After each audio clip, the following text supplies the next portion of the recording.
These are funny gloves, too. They got no fingers in them. Makes it easier to do things and leave your gloves on. What is this tool created to do? Protect your hands, keep your hands warm. Okay. What about this one? Lantern. It's a tool. What's it created to do? To give you light when it's dark. Right. This is a fun one. Do you know what these are?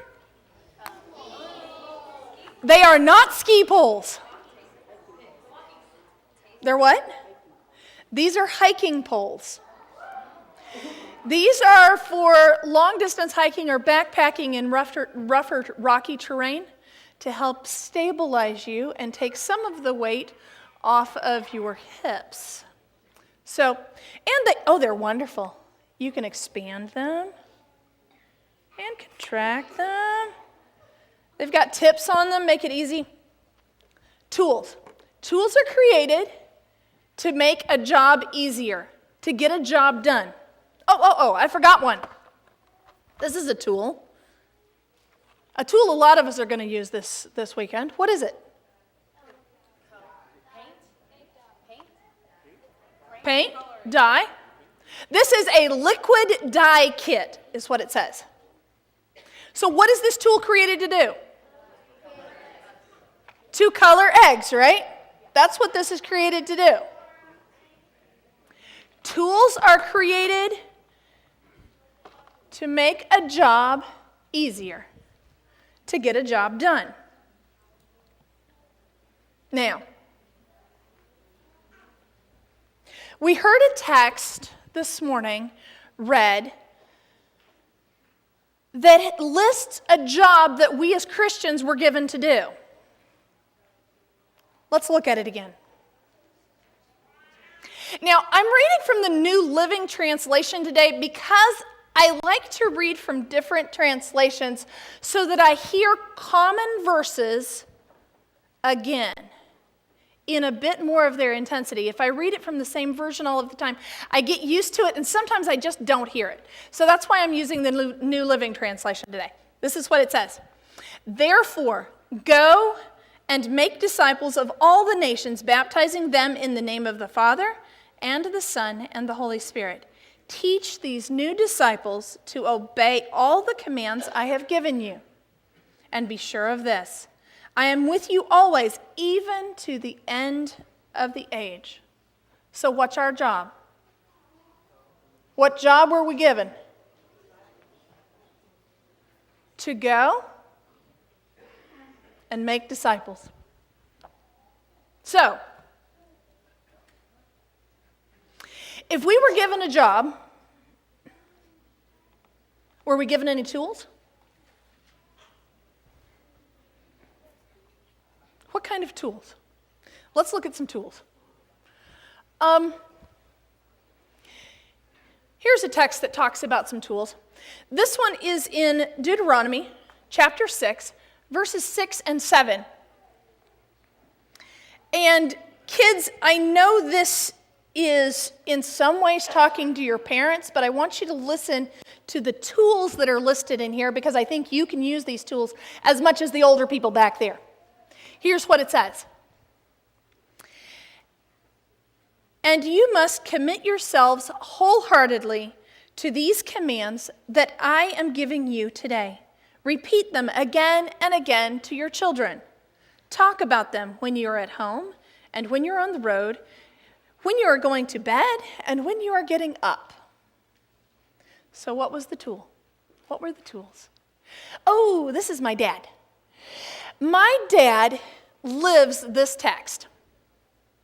Here's what I mean by that. If my son were here, I would ask him. But since he's not here, I'll have to tell you what he would tell you. My dad has a saying that my son knows. My son does not live, my dad doesn't live in the area here. My son doesn't see him all of the time. But my son knows the phrase that my dad uses. This is the phrase. Safety first. My dad said this probably from the time I was adventurer age, and he still says it. When my dad says safety first, he means all kinds of things. He might mean be careful and don't do anything stupid. That's what it meant when I was a teenager.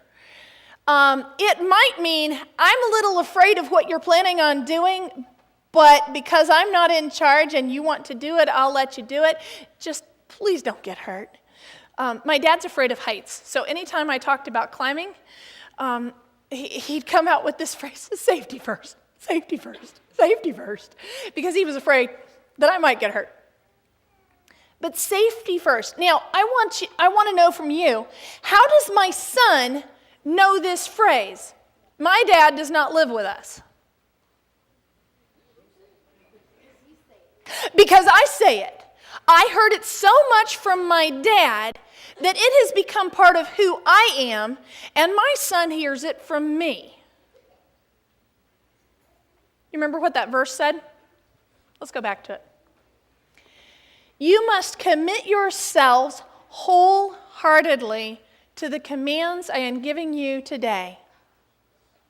Is there anything that God has given us in His Word that you have committed yourself to enough that other people who are around you start to hear it and believe it and know it themselves? That's what this is talking about. Repeat them again and again to your children. Okay, kids, you don't have any children, so who do you repeat them to?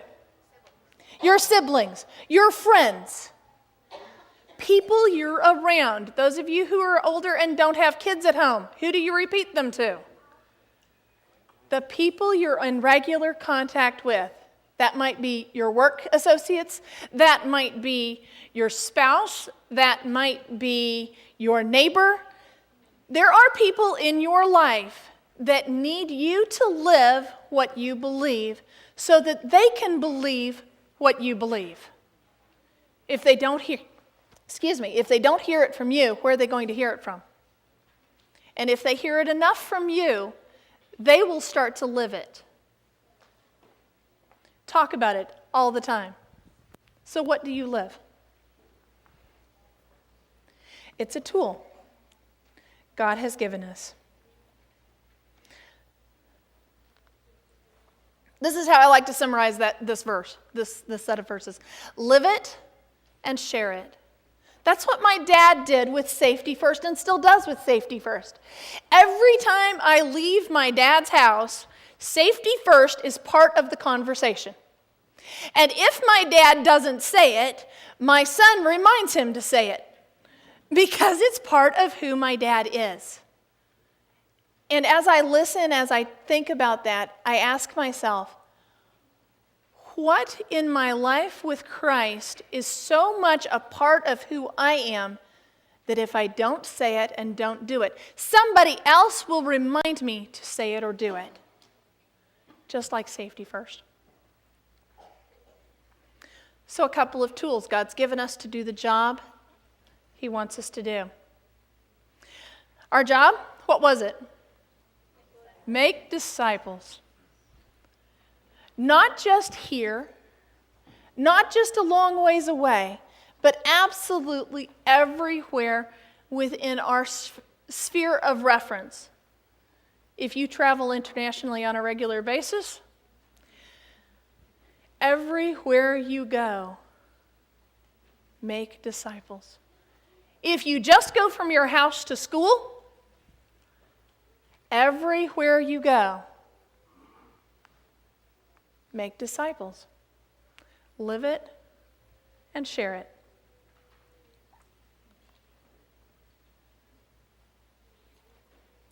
So I've got a really strange question.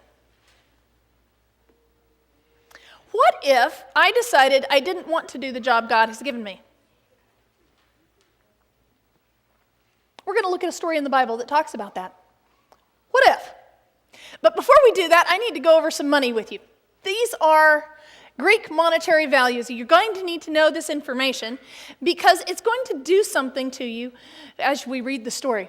Here's our first one. It's a drachma. It's 1 day's wage. It was the common person's wage. When you went out and picked grapes all day in the vineyard, you got 1 drachma to take home with you and buy food for supper. For 4 days, you got 4 drachmas, or a coin called a tetradrachma. Now, once you collected a bunch of those, they stopped making coins, and they just gave you a bag of typically silver called a mina that was worth 100 drachmas. And if you collected a lot of those, you got a talent. A talent is worth how many? 6,000 drachmas.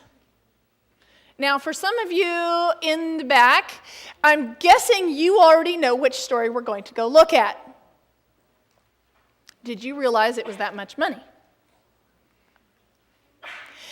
Let's do some modern equivalents just because I have a hard time going days' wages thing. We're going to make it really easy because I'm bad at math. So, a drachma is worth $50 in our illustration. So, let's look at the monetary values again. A drachma is worth $50. A tetradrachma is worth $200. A mina is worth $5,000. And a talent? Somebody do the math for me. $300,000 is 1 talent. Okay? So here we go. Matthew 25 is where our story is found. And we're going to start with verse 14. I'm going to read it from the screen so that I make sure that I keep up with you. Here's the story. Again, the kingdom of heaven can be illustrated by the story of a man going on a long trip. Now, you've got to understand, this guy has got to be rich. You'll figure out why. He called together his servants and entrusted his money to them while he was gone. He gave 5 bags of silver, or 5 talents, to one. 5 talents. How much was a talent? $300,000. He times 5, he handed that to one guy.